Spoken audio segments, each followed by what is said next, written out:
అందరికీ నమస్కారం. ఈనాటి సమస్య హరకర యుగ్మమందు అలరారుచునుండెను శంఖ చక్రముల్.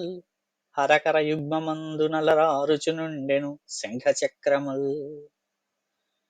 హరుడు అనగా శివుడు, అతని కరము అనగా చెయ్యి, యుగ్మము అనగా జంట, చేతులో జంట అనగా అతని చేతుల్లో, శివుని యొక్క చేతుల్లో అలరారుచునుండెను.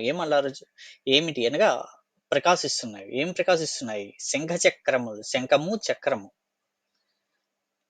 మనకు తెలుసు శివుడు త్రిశూలధారి. మరి శివుడి చేతిలో శంఖ చక్రములు ఎందుకుంటాయి? శంఖ చక్రములు అనేవి విష్ణువు ధరించేటువంటి ఆయుధములు. విష్ణువు యొక్క శంఖముని మనం పాంచజన్యము అని, చక్రముని సుదర్శనము అని అంటాము. మరి అటువంటి శంఖ చక్రములు హరుడు ధరించడం ఏమిటి? మరి ఎవరి హరుడు? ఎందుకు హరుని చేతిలో శంఖ చక్రములు ఉన్నాయో సమస్యాపూరణలో చూద్దాం. పూరణకి వెళ్లే ముందుగా మీకు ఒక ప్రశ్న ఏమిటంటే, దంతభక్తుడు శ్రీకృష్ణుడికి ఏమవుతాడు? చిన్నాన్న కొడుకు, మేనమామ కొడుకు, మేనత్త కొడుకు, పిన్ని కొడుకు. మీ సమాధానాన్ని కామెంట్ రూపంలో తెలియజేయండి. పరుగులు వెట్టి పారెదవు పాపను వీడక దొంగలించుచున్. పరుగులు వెట్టి పారెదవు పాపను వీడక దొంగలించుచున్. స్థిరముగ నిల్వనెడి తెంపరి తుంటరి దంతభక్తుడే. స్థిరముగ నిల్వనెడి తెంపరి తుంటరి దంతభక్తుడే. శిరమదిరాలి నూకలిక చెల్లెడి వేలకు. శిరమదిరాలి నూకలిక చెల్లెడి వేలకు జూడ రుక్మిణీ హరకర యుగ్మమందు అలరారుచునుండెను శంఖ చక్రముల్. శిరమదిరాలి నూకలిక చెల్లెడి వేలకు జూడ రుక్మిణీ హరకర యుగ్మమందు నలరారుచునుండెను శంఖ చక్రముల్. మనము ఈ పూరణని రుక్మిణీ కళ్యాణం ఆధారంగా చేసుకొని పూరించడం అయినది.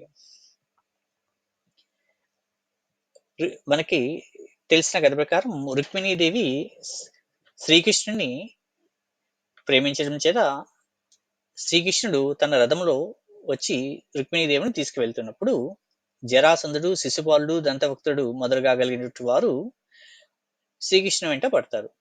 అప్పుడు దంతభక్తుడు ఇలా పలుకుతున్నాడు అని శిశుపాలుడు, జరాసంధుల మధ్య సంభాషణగా ఈ పూరణ చేయడం అనేది. ఏమంటున్నాడు దంతభక్తుడు? పరుగులు వెట్టి పారెదవు పాపన వీడక దొంగలించుచున్.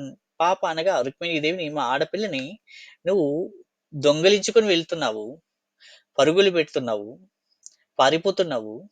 స్థిరముగా నిలువు, ఓ చోట నిలువు, మాతో యుద్ధం చెయ్యి అంటున్నాడు. ఎవరు? తెంపరి తుంటరి దంతభక్తుడే. తెంపరి అనగా తెగువ, తెంపు కలిగినటువంటి వాడు. వాటిలో ఉన్న తెగువ ఏంటి? వాడి శ్రీకృష్ణుడి ముందు ఎందుకు సరిపోడు, అయినా కూడా సాహసించి శ్రీకృష్ణుతో యుద్ధానికి తలబడుతున్నాడు. పైగా తొంటరి, దుష్టుడు, నీచుడు.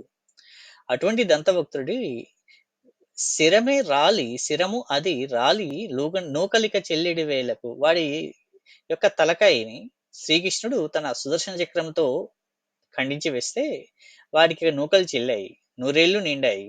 ఆ సమయంలో చూస్తే రుక్మిణీహర కర యుగ్మమందు అలరారుచునుండెను శంఖ చక్రములు. అప్పుడు రుక్మిణీహరుడైనటువంటి శ్రీకృష్ణుడి యొక్క చేతులందు శంఖ చక్రములు ప్రకాశిస్తున్నాయి అని జరాసంధుడు శిశుపాలుడితోటి మాట్లాడుకుంటున్నాడు. నిజానికి ఇతను రుక్మిణీహరుడు కాదు, రుక్మిణీ మనోహరుడు శ్రీకృష్ణుడు. కానీ మాట్లాడుకుంటుంది జరాసంధుడు, శిశుపాలుడు కాబట్టి వాళ్ళ దృష్టిలో అతను రుక్మిణీహరుడే. కాబట్టి ఇక్కడ మనకి హరుడు కాదు, రుక్మిణీహరుడు అని ఈ పూరణ చేయటం అనేది. అయితే ఇక్కడ ఎవరి దంతభక్తుడు? శిశుపాలుడు. వీరు సనక సనందనాల చేత శాపం పొందినటువంటి వారు అయినటువంటి జయ విజయులు పూర్వజన్మల్లో, మొదటి జన్మలో హిరణ్యాక్ష హిరణ్యకశ్యపులు గాను, రెండవ జన్మలో రావణ కుంభకర్ణులు గాను, మూడవ జన్మలో శిశుపాల దంతభక్తులు గాను పుట్టడమైంది. శ్రీకృష్ణుడి యొక్క తండ్రి వసుదేవుడు. అతనికి ఇద్దరు చెల్లెల్లో ఒకరైనటువంటి శృతదేవి యొక్క కుమారుడు దంతభక్తుడు, శృతశ్రవ యొక్క కుమారుడు శిశుపాలుడు. కాబట్టి శ్రీకృష్ణుడికి వీళ్ళిద్దరూ మేనత్త కొడుకులు అవుతారు. అటువంటి దంతభక్తుడు యొక్క తల రాలి చేసినటువంటి విష్ణుమూర్తి అయినటువంటి శ్రీకృష్ణుడు రుక్మిణీహర కరయుగ్మమందు అలరారుచు నుండి శంఖ చక్రములు. ఆ విధంగా రుక్మిణీహరుడైనటువంటి శ్రీకృష్ణుడి చేతుల యందు శంఖ చక్రములు ఉన్నాయి తప్ప శివుడి చేతిలో కాదు అని ఈ పూరణ చేయటం అనేది. కాబట్టి పరుగులు వెట్టి పారెదవు పాపను వీడక దొంగలించుచున్ స్థిరముగ నిల్వనడి తెంపరి తుంటరి దంతవక్త్రుడే శిరమది రాలిను కలిక చెల్లెడి వేలకు జూడ రుక్మిణీ హరకర యుగ్మమందు అలరారుచు నుండెను శంఖ చక్రముల్. వీడియోని వీక్షించినందుకు ధన్యవాదములు. మీకు ఈ వీడియో కనుక నచ్చినట్లయితే లైక్ చేయండి, షేర్ చేయండి, కామెంట్ పెట్టండి, ఛానల్కు సబ్స్క్రైబ్ చేయండి, గంట సింబల్ని ప్రెస్ చేయండి. ధన్యవాదములు.